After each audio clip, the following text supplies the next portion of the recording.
हवा से बात करता हुआ।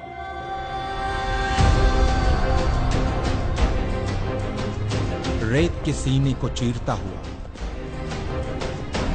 बिजली की रफ्तार से कुछ हिंदुस्तानी सपूतों का एक छोटा सा कारनामा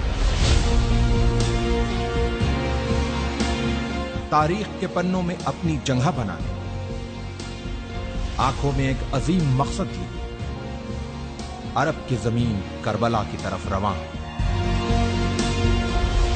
हल मिन नासिरिन यंसुरना। नबी मोहम्मद साहब के नवासे इमाम हुसैन ने जब करबला में इंसानियत से यह सवाल किया,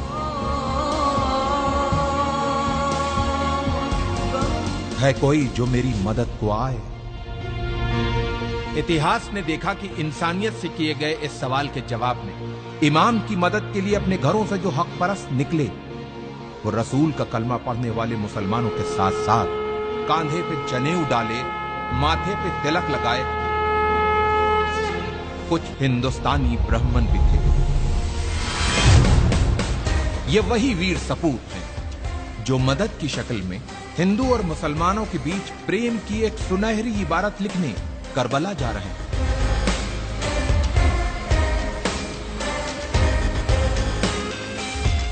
जालिम बादशाह यजीद अपनी हुकूमत के नशे में चूर होके इंसानियत का चेहरा बिगाड़ देना चाहता था, लेकिन उसे यह पता था कि जब तक नबी मोहम्मद साहब के नवासे इमाम हुसैन जिंदा हैं, तब तक वो अपनी मर्जी की नहीं कर सकता। उसके इसी डर ने इमाम हुसैन को उनके परिवार के साथ करबला में घेर के उनसे अपनी हुकूमत के सामने सर झुकाने को कहा।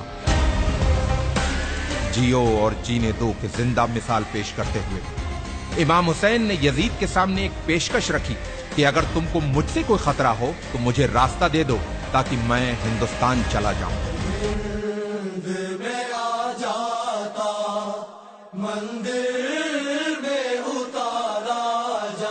इमाम को दरियाए फरात के किनारे घेर लिया गया, उनके बच्चों और औरतों पर पानी बंद कर दिया गया।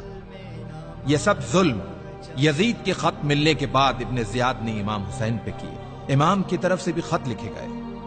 कहते हैं कि लोग मुसीबत में अपनों को याद करते हैं या फिर मुसीबत में जो साथ दे वही अपना होता है। इमाम हुसैन ने अपने बचपन के दोस्त हबीब को खत लिखकर मदद को बुलाया और दूसरा खत करबला से दूर, बहुत दूर भारत के एक हिंदू राजा के नाम लिखा गया। इमाम हुसैन के बेटे अली इब्ने हुसैन ने अपने भाई भारत के राजा समुद्रगुप्त के नाम लिखा था यह खत। सुनने में अटपटा लगने वाले इस रिश्ते का इतिहास गवाह है। लगभग 1400 साल पहले की बात है। ईरान के बादशाह जो पारसी मजहब से थे, उनकी दो बेटियां थी, मेहरबानो और शहरबानो। मेहरबानों का विवाह भारत के राजा चंद्रगुप्त से हुआ और रानी का नाम मेहरबानों से बदलकर चंद्रलेखा रखा गया। और कुछ वर्षों बाद चंद्रलेखा की छोटी बहन शहरबानो की शादी इमाम हुसैन से हुई। चंद्रलेखा और चंद्रगुप्त के बेटे समुद्रगुप्त उस समय राजा थे जब उन्हें अपने मौसेरे भाई अली इब्ने हुसैन का पत्र मिला।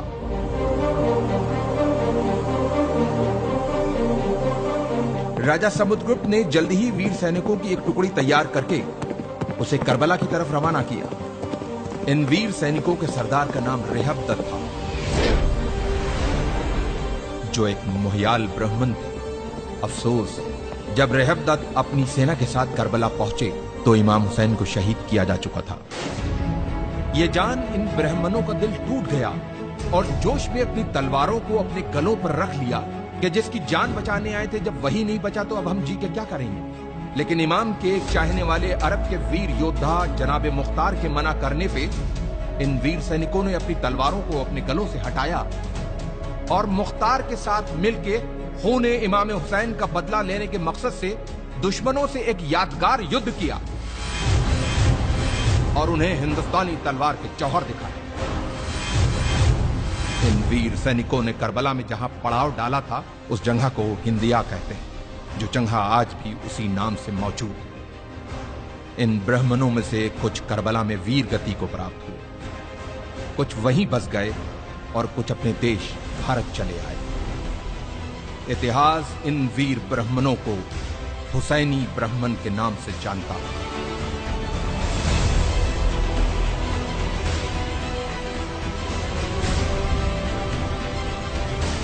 तारीख के पन्नों में दबी हिंदुस्तान और इराक की इस महान कहानी को हमारे लाखों सलाम।